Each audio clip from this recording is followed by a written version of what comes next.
আসসালামু আলাইকুম রহমতুল্লাহ। Global knowledge international training institute থেকে আবার স্বাগতম জানাচ্ছি ছোট্ট একটি ভিডিওতে। নতুন বছরের শুভেচ্ছা। 2024 সাল শুরু হয়েছে। আলহামদুলিল্লাহ, শুকরিয়া আল্লাহ রাব্বুল আলামিনের কাছে শুকরিয়া আদায় করছি। 2023 সাল শুরুর সময় ওয়াদা করেছিলাম 2023 সাল হবে কঠোর পরিশ্রমের একটি সাল, এবং এই সালটিতে আমার একটা বৃহৎ পরিকল্পনা ছিল, যা শুরুতেই আপনাদের সামনে কথা বলার মাধ্যমে শুরু করেছিলাম। বলেছিলাম 2023 সাল হবে আমাদের অর্জনের সাল, এবং এটা হচ্ছে দেখিয়ে দেওয়ার সাল। আলহামদুলিল্লাহ, শুকরিয়া আল্লাহ রাব্বুল আলামিন আমাকে এতটাই পরিশ্রম করার সুযোগ করে দিয়েছিলেন এই বছরে, যে আমি 2023 সালে গ্লোবাল নলেজের ইন টোটাল 10টি ব্যাচ করতে সক্ষম হয়েছি। আল্লাহ রাব্বুল আলামিনের শুকরিয়া। আমরা সাকসেস। আসল বিষয়টা হচ্ছে সাকসেসকে আমরা কে কীভাবে দেখি। আমরা অনেকে মনে করি যে আমরা কত টাকা ইনকাম করেছি সেটা আমাদের সাকসেস। অনেকে মানুষ মনে করে যে আমরা দিন শেষে কত টাকা সেভিংস করতে পারলাম, এটা সাকসেস। আমাদের কাছে সাকসেসের নমুনাটা একটু ভিন্ন। আমরা কতটুকু কাজ করতে পেরেছি এটা হচ্ছে আমাদের কাছে সবচেয়ে গুরুত্বপূর্ণ, এবং এই সময়টুকুতে কত মানুষ উপকৃত হয়েছে সেটা হচ্ছে আমাদের কাছে সফলতা। দিন শেষে যখন আমাদের এখান থেকে আমাদের ক্লায়েন্টগুলো বিদায় হয় হাসি মুখে এবং তারা সন্তুষ্ট চিত্তে এখান থেকে যায়, তখন আমরা সবচাইতে সফল হই। কিন্তু বছর শেষে দেখা যায় যে সারা বছরে যতগুলো কাজ করেছি তার অ্যামাউন্টগুলো আমাদের হাতে আর নেই। সকল কিছুই খরচ হয়ে গেছে কোনো না কোনো ভালো কাজে। কিন্তু আমাদের রয়ে গেছে আমাদের সাকসেসের আনন্দ, আমাদের রয়ে গেছে আমাদের ক্লায়েন্টদের যে সুন্দর হাসি, সফলতার হাসি, সন্তুষ্টের হাসি। সেই হাসিগুলোই কিন্তু আমাদের পুঁজি। এখন 2024 সাল শুরু করবো ইনশাআল্লাহ। আবার কথা দিচ্ছি, 2023 সাল নয়, গ্লোবাল নলেজের বিগত দিনের সর্বোচ্চ রেকর্ডকে আমরা ছাড়িয়ে দেওয়ার জন্য আমরা আপ্রাণ চেষ্টা করছি 2024 সালে।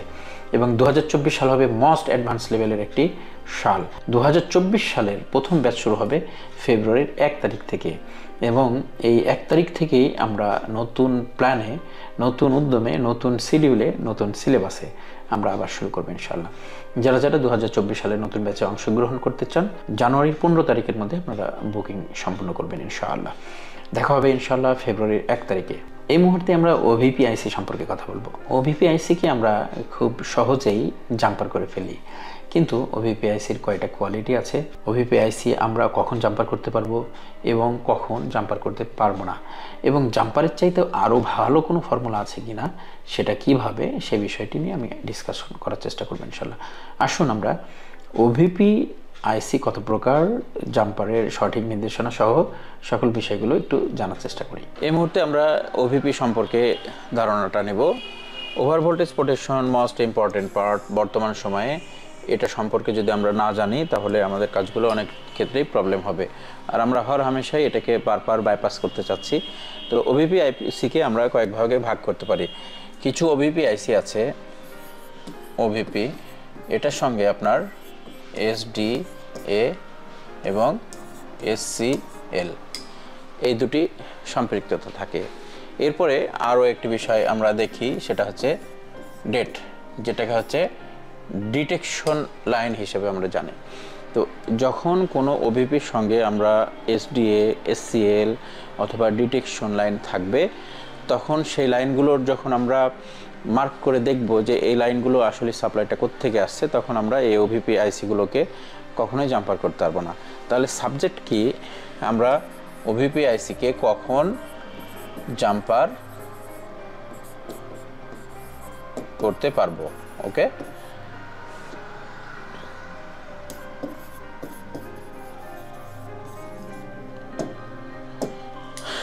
তাহলে জাম্পার কখন করতে পারবো তার আগে আমাদেরকে জানতে হবে যে ওভিপির প্রকারভেদ।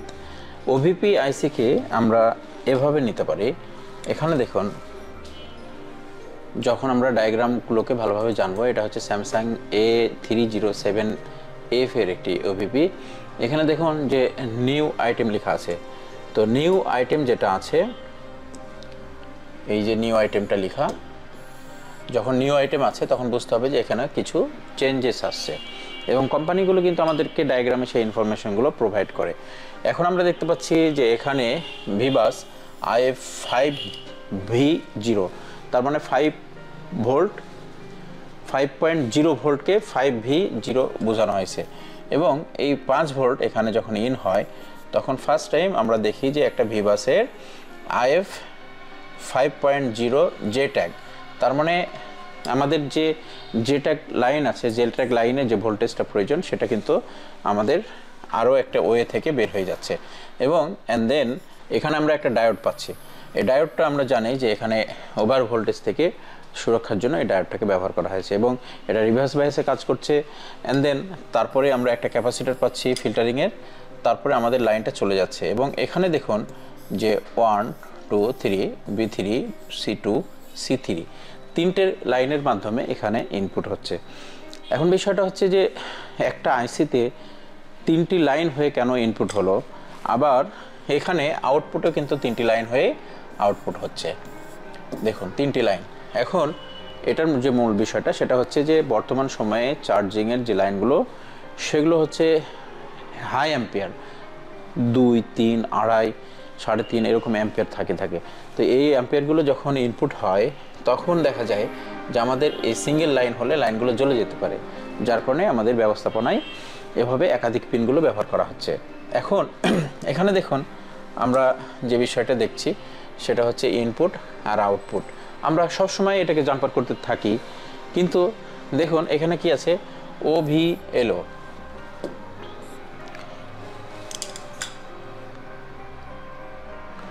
এখানে আমরা পাচ্ছি OVLO কি? Over voltage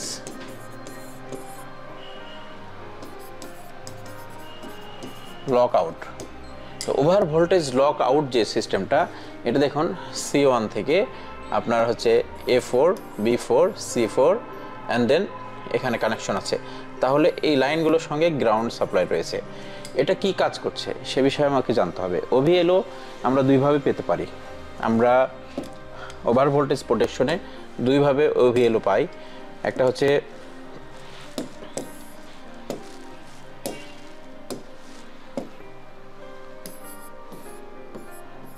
OVLO over voltage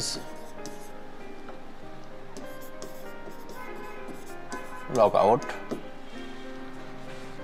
আর একটা UVLO যখন আমরা পাবো তখন হচ্ছে under voltage lock out.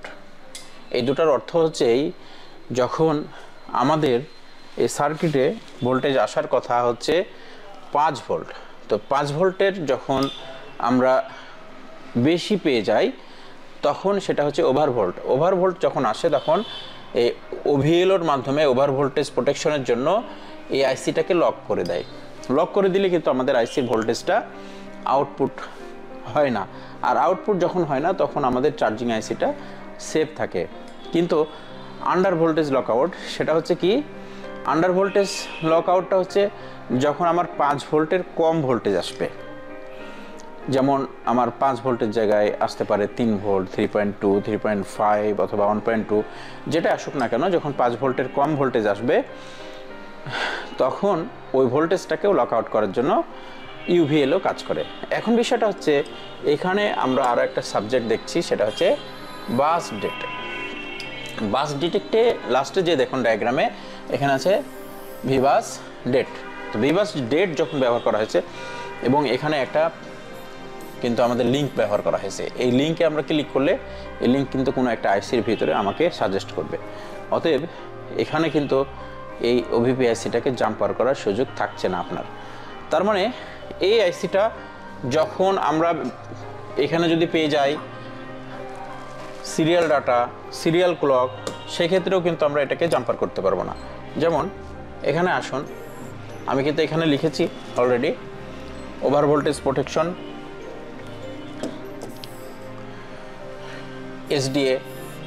SDA SCL date. তার মানে কোনো আইসিতে যদি আমরা দেখি OVP আইসিতে সিরিয়াল ডাটা বা সিরিয়াল ক্লক সম্পৃক্ততা আছে, তারপরেও ওটাকে আমরা জাম্পার করার বিষয়ে দূরে থাকার চেষ্টা করবো ইনশাআল্লাহ। এখন আসেন আমরা নেক্সট আর একটা OVP দেখার চেষ্টা করি। এখানে দেখুন আমাদের ইনপুট রয়েছে, ইনপুটে আমরা দেখছি আউটপুট আছে। এখানে দেখুন বোঝার বিষয়, অনেক সময় আমাদের ছাত্রদের কাছে এই ধরনের প্রবলেম আমরা পেয়ে যাই, সেটা হচ্ছে তারা বুঝতে পারে না অনেক সময় যে আমাদের আসলে ওভিপির ইনপুট কোনটা আউটপুট কোনটা। তো ওভিপির ইনপুট আউটপুট আমরা সহজে বুঝতে পারবো, সেটা হচ্ছে যে ভিবাস i5 ভোল্ট 0 এবং ভিবাস 5 ভোল্ট ওভিপি। যখন আমাদের চার্জিং পোর্ট থেকে কোনো ভোল্টেজ আসছে, সেই ভোল্টেজটাকে আমরা সরাসরি ভিবাস i5.0 বা 5 ভোল্ট হিসেবে জানবো। যখন ওভিপি থেকে আমাদের ভোল্টেজটা আউট হচ্ছে, তখন কিন্তু সেখানে ওভিপি উল্লেখ থাকবে। তার মানে এখানে দেখুন ভিবাস 5 ভোল্ট ওভিপি, তার মানে এই ভোল্টেজটা ভিবাসের ভোল্টেজই আউট করছে, কিন্তু এটা আউট করছে হচ্ছে ওভিপি থেকে। তার মানে এটা ছিল ইনপুট, এটা হচ্ছে আউটপুট। এখন আসি, এখানে আমরা দেখতে পাচ্ছি যে আমাদের ইনপুট রয়েছে এবং ওভিএলও রয়েছে, ইএন রয়েছে। ইএন ওভিএলও পুরোটা কিন্তু একটা লাইনের সাথে সমন্বয় করা হয়েছে, পুরোটাই। দেখুন এটা গ্রাউন্ডের সাথে সমন্বয়, কিন্তু বাস ডিটেকশনের জন্য এখানে কিন্তু কোনো লিঙ্ক নেই। তো লিঙ্ক যেহেতু নেই, অতএব এটা অকার্যকর। অতএব এই আইসিটাকে আপনি জাম্পার করতে পারবেন। এখন আসি,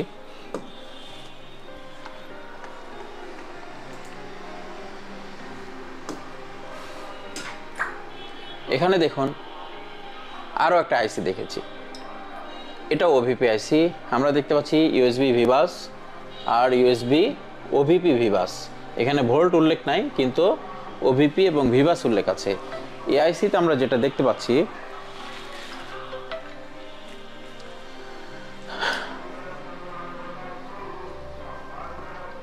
ভিডিওটা পজ করো তো, মাইকিং।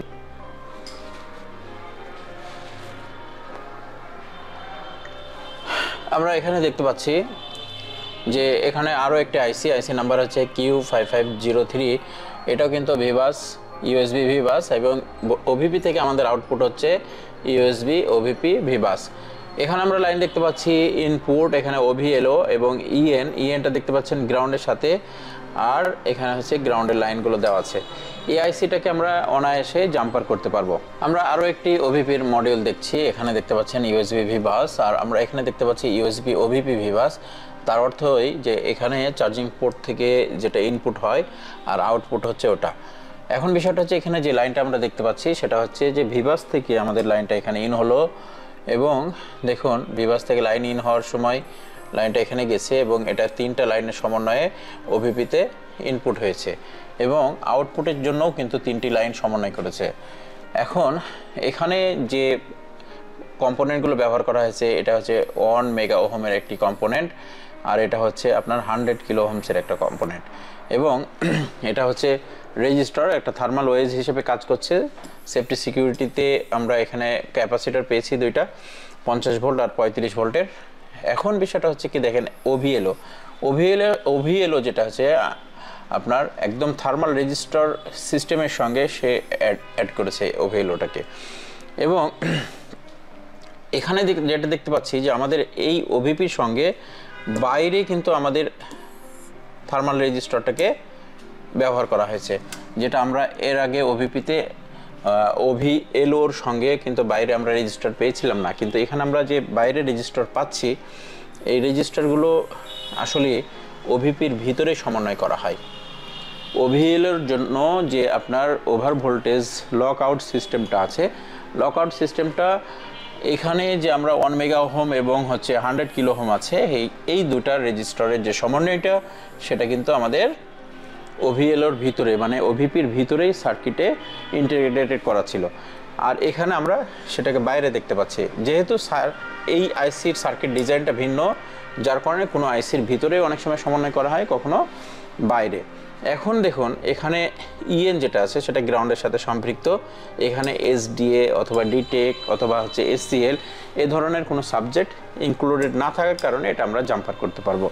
এখন বিষয়টা হচ্ছে যে আমরা যে বিষয়টা জানতে চাচ্ছি সেটা হচ্ছে যে আমরা যে জাম্পার করব, জাম্পার করার সঠিক নির্দেশনাটা কি। জাম্পারের সঠিক নির্দেশনা সেটা হচ্ছে যে আমরা অনেক সময় একটা ক্যাপাসিটর যেটা হচ্ছে ইনপুট এবং আরও একটি ক্যাপাসিটর যেটা হচ্ছে আউটপুট। এই ইনপুট আউটপুটে আমরা সাধারণত জাম্পার করে থাকি। এখন মিডিলে ছিল হচ্ছে আপনার আইসি। এই আইসিকে আমরা জাম্পার করছি। তো জাম্পার করার সময় অবশ্যই আমরা এই ফর্মুলাটাকে ব্যবহার করছি, যার সাইডে গ্রাউন্ড আছে, পজিটিভ সাইডটাকে আমরা জাম্পারের জন্য ব্যবহার করছি। এখন আমাদের সেফটি সুরক্ষার জন্য কিন্তু ইনি কাজ করছিল। বর্তমানে স্মার্টফোনগুলো কিন্তু হেভি লোডফুল এবং হচ্ছে রিস্কি। এখানে যদি সিকিউরিটি সিস্টেমগুলো কোনোভাবেই আপনার লঙ্ঘন হয় তাহলে কিন্তু হিতে বিপরীত হতে পারে, অ্যাক্সিডেন্ট হতে পারে। আমরা দীর্ঘ সময় কানে ফোন ধরে কথা বলি, এই কথা বলার সময় ফোনগুলো যদি ব্লাস্ট হয় বা ফায়ার হয় তাহলে কিন্তু একজন মানুষের জীবন হয়তো শঙ্কায় পড়ে যেতে পারে, যার কারণে আমাদেরকে একটু ভিন্নভাবে চিন্তা করতে হবে। এখন আমরা আসি আবার ওভিপিতে। দেখুন এই ওভিপিটা আমরা জাম্পার করতে চাচ্ছি। জাম্পার করতে গিয়ে আমরা কি ফর্মুলা অবলম্বন করব সেটা আমাদেরকে করতে হবে। এটা হচ্ছে ইনপুট ক্যাপাসিটার, যেটা হচ্ছে লাস্ট ক্যাপাসিটার আছে, সেই ক্যাপাসিটারে আপনি একটা জাম্পার নেন। জাম্পার নেওয়ার পরে এই জাম্পারটা আপনি নিয়ে এসে স্থির করেন এবং এখানে একটা রেজিস্টার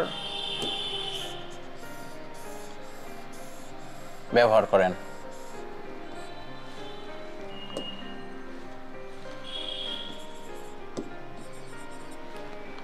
এই রেজিস্টারটা এসে আপনার হচ্ছে ক্যাপাসিটর, যেটা হচ্ছে আউটপুট ক্যাপাসিটর। এই রেজিস্টারটা হবে হচ্ছে আপনার